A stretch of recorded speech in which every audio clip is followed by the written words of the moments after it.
আরবের ভূপ্রকৃতি সম্পর্কে আলোচনা করতেছে তারা, যে দক্ষিণ পশ্চিমে অবস্থিত এই ভূখণ্ডের 3 দিকে সমুদ্র ও একদিক স্থল দ্বারা বেষ্টিত। একটা জিনিস খেয়াল রাখবো, এটা একটা ইম্পর্টেন্ট কথা, তোমাদেরকে জিজ্ঞাসা করতে পারে যে আরবের চারপাশে কি আছে। হ্যাঁ, তো তোমরা এই প্রশ্নটা, এটা তোমাদের একটা ইম্পর্টেন্ট পার্ট, যে এই জিনিসটা তোমরা মনে রাখবা। এটা দিয়ে সাধারণত প্রশ্ন আসে যে দক্ষিণ পশ্চিমে অবস্থিত এই ভূখণ্ডের 3 দিকে সমুদ্র। কয় দিকে সমুদ্র? মানে আরব জায়গাটা হচ্ছে এমন একটা জায়গা, এখানে এটার 3 দিকেই হচ্ছে কি, 3টা দিকেই সমুদ্র, শুধু একদিকে হচ্ছে যে কি মাটি। ঠিক আছে, তো একদিক হচ্ছে স্থল দ্বারা বেষ্টিত, তাই এই ভূখণ্ডকে জাজিরাতুল আরব বলা হয়। কি বলা হয়? জাজিরাতুল আরব, আরব উপদ্বীপ।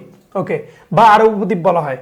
এর পূর্ব দিকে পারস্য উপসাগর, এটা ইম্পর্টেন্ট পার্ট, মনে রাখবা, এটা অবশ্যই মনে রাখতে হবে, এগুলো পরীক্ষায় আসে। যে আরবের পূর্বে কি, তোমাদের কতে আসতে পারে, অথবা অনুধাবনমূলক প্রশ্নে আসতে পারে। খ যে পার্টটা থাকবে সৃজনশীল, সেটাতে আসতে পারে আরবের চারদিকে কি আছে আলোচনা করো, অথবা ক এর মধ্যে থাকতে পারে আরবের পূর্ব দিকে কি, মানে জ্ঞানমূলক প্রশ্নে আরবের পূর্ব দিকে কি আছে, অথবা থাকতে পারে পশ্চিমে কি আছে, অথবা থাকতে পারে উত্তরে কি আছে, অথবা থাকতে পারে দক্ষিণে কি আছে। ঠিক আছে, সুতরাং এটা মনে রাখবা।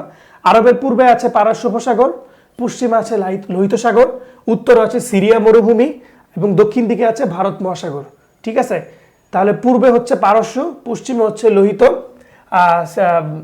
উত্তরে হচ্ছে সিরিয়া, এবং দক্ষিণে হচ্ছে ভারত। তোমরা সহজে মনে রাখার জন্য তোমরা একটা জিনিস করতে পারো, এই যে এই পারস্যের মানে একটা সিরিয়াল তোমরা একটা সিকোয়েন্স মেনটেন করতে পারো, যে পূর্ব, পশ্চিম, উত্তর, দক্ষিণ। এই সিস্টেমে তোমরা একটা সিকোয়েন্স মেনটেন করতে পারো। সেই হিসেবে তোমাদের কি হবে, পূর্বের পারস্যের পা নিব, পশ্চিমের লো নিব, ঠিক আছে, উত্তরের নিব এই সি, সিরিয়ার সি, এবং এই দক্ষিণে নিব ভা। এটা আমরা যখন পড়েছিলাম তখন আমরা এই সিকোয়েন্সটা মেনটেন করতাম। সেটা হচ্ছে কি, পা, লো, সি, ভা।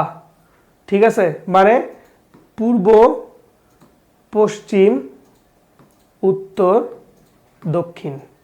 বুঝছো? এই যে এই ওয়ার্ডটা মনে রাখলে তোমাদের সব মনে থাকবে, যে আরবের পূর্ব, পশ্চিম, উত্তর, দক্ষিণে কি আছে। পালসিভা, এক কথায় পালসিভা, পারস্য উপসাগর, লোহিত সাগর, তারপর সিতে হচ্ছে সিরিয়ার মরুভূমি, আর ভাতে ভারত মহাসাগর।